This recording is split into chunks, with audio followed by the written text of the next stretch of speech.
Maintenant que nous avons vu les opérations de base sur les NUPLAY, nous allons regarder des problèmes typiques sur, cette fois-ci, des listes de NUPLAY. On va commencer par le cas d'une réduction d'une liste de NUPLAY. L'idée d'une réduction, c'est une fonction qui va prendre au moins un paramètre dont le type est de la forme une liste d'un NUPLAY avec ses éléments, et le type de ces éléments, et qui aura pour retour un certain type U, on va dire, qui est par principe plus simple que celui de la liste de départ, comme pour les réductions sur les listes normales, mais on va voir ce que ça donne avec des listes de NUPLAY cette fois-ci. Alors, l'exemple qu'on va prendre, c'est l'âge moyen dans un groupe de personnes. Pour ça, la base de données qu'on va utiliser, c'est une liste de personnes. Donc, on se rappelle que c'est une liste de NUPLAY, de quadruplay.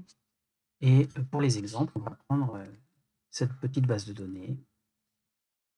Le premier problème qu'on regarde, c'est l'extraction de l'âge moyen. Donc, c'est bien une réduction. On part d'une liste assez compliquée, une liste de personnes, notre base de données, et on obtient l'âge moyen. Donc, sur l'exemple, c'est à peu près 32 ans l'âge moyen. On peut prendre aussi un exemple très simple avec une seule personne. L'âge moyen devrait être l'âge de cette personne. Donc, notre fonction s'appelle âge moyen. Elle prend en entrée une liste de personnes et elle retourne un flottant. Donc, ce qu'on va faire, a priori, c'est de calculer l'âge total. Donc, on va prendre une variable pour l'âge total. On va cumuler au fur et à mesure. Et puis, on va prendre des personnes dans notre liste. Pour ces personnes, ce qui va nous intéresser, c'est l'âge. Et ce qu'on veut, c'est ajouter à l'âge total l'âge de la personne. Par contre, il faut retourner l'âge. Donc pour ça, on va décomposer la personne. C'est qu'on a besoin d'un nom, un prénom, de l'âge, du statut marital de la personne. Et on va tout de suite passer la version qui nous semble la plus lisible, qui est celle-là. Là, on aura la somme de tous les âges et il suffira de retourner l'âge total divisé par le nombre de personnes et la longueur de la liste. Voilà, ce n'est pas une fonction très difficile. Encore une fois, l'idée c'est d'itérer sur le contenu de la liste et pour chaque personne, on a déconstruit le NUPLAY en récupérant l'âge. Encore une fois, la déclaration du type n'est pas vraiment nécessaire, mais là, ici, elle apporte une information qui n'est pas inutile.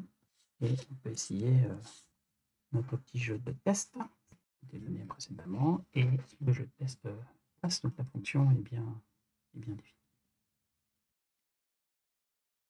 Alors, là, j'ai fait une itération, on va dire, à peu près normale. Ce qui va être intéressant dans le cas des listes de NUPLAY, c'est qu'on va pouvoir mixer le principe de la boucle d'itération avec le principe de déconstruire un NUPLAY.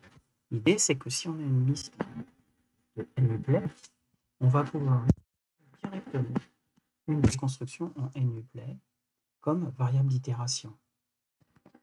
À l'intérieur du corps de la boucle, à chaque tour de boucle, on aura les bonnes valeurs. Ce qui nous permet de proposer une petite variation sur notre exemple de réduction. Plutôt que de prendre les personnes puis les déconstruire, on peut directement prendre notre déconstruction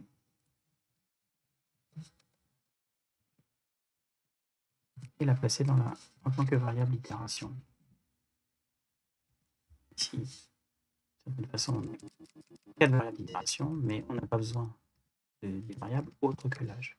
Si on veut indiquer le type de l'âge, il faudra le mettre ici. On enlève la déconstruction qui était là précédemment. Voilà notre variable de la fonction. Et on peut essayer notre fonction sur notre base d'origine. Voilà, cette écriture-là est la version la plus intéressante et la plus lisible, habituée aux constructions sur les NUP. On va maintenant voir un exemple de transformation. On rappelle toujours les opérations sur liste, réduction, transformation, filtrage. Une transformation sur les nuclets, par exemple, l'extraction des noms des bases de données.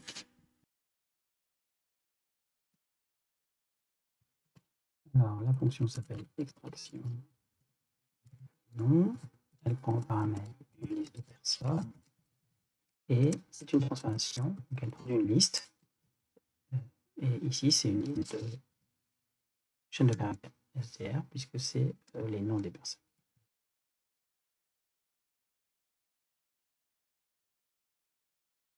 Donc, on se rappelle un petit peu le principe des transformations. L'idée, c'est qu'on va produire une liste en sortie, qu'on va construire de toutes pièces, et donc on va commencer par initialiser la liste de résultats, qui va être une liste et qu'on va initialiser à la liste vide. On va itérer sur les personnes, et on sait que ce qui va nous intéresser, c'est les noms. Donc, la seule information dont on a besoin, c'est le nom. Donc, ce qu'on va faire, on va se rappeler que pour les personnes, le nom, c'était la premier élément du tuple. Donc, on n'a pas besoin des 3 autres informations dans la liste de départ.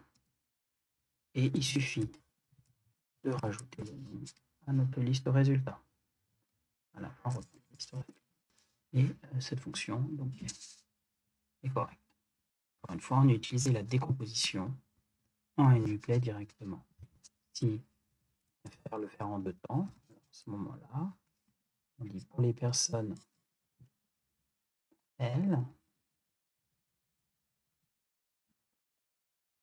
on récupère dans des variables le bon nom.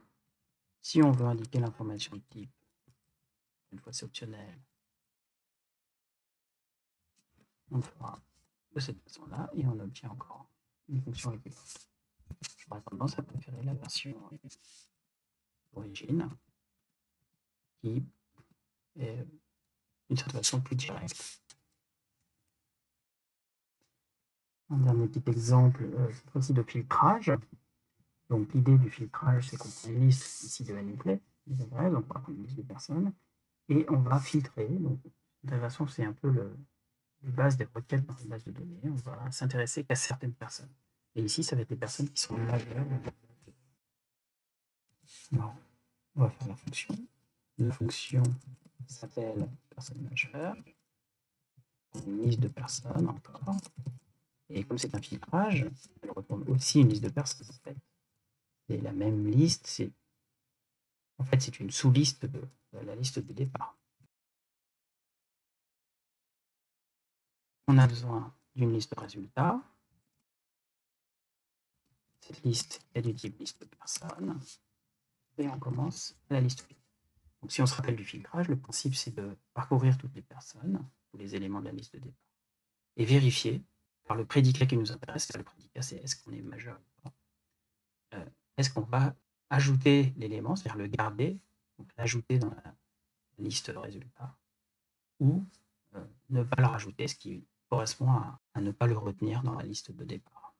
Donc, on va itérer, et cette fois-ci, on va devoir récupérer toutes les informations. De toute façon, puisqu'on a besoin de construire une personne en sortie. Donc, on prend la personne. On va devoir récupérer l'âge, puisque c'est ce qui va nous permettre de décider si la personne est majeure ou pas. On n'a pas besoin du nom, pas besoin du prénom, mais on a besoin de l'âge. On n'a pas besoin du statut marital. Et maintenant, on va appliquer notre prédicat, c'est-à-dire est-ce que l'âge est supérieur ou égal à 18. À ce moment-là, on sait qu'il faut conserver l'élément, donc on l'ajoute à la liste de résultats. Et c'est la personne elle-même qu'on rajoute. Sinon, eh bien, on ne fait rien, puisqu'on veut ne pas rajouter la personne courante dans la liste de résultats. Et à la fin, on retrouve la liste de résultats.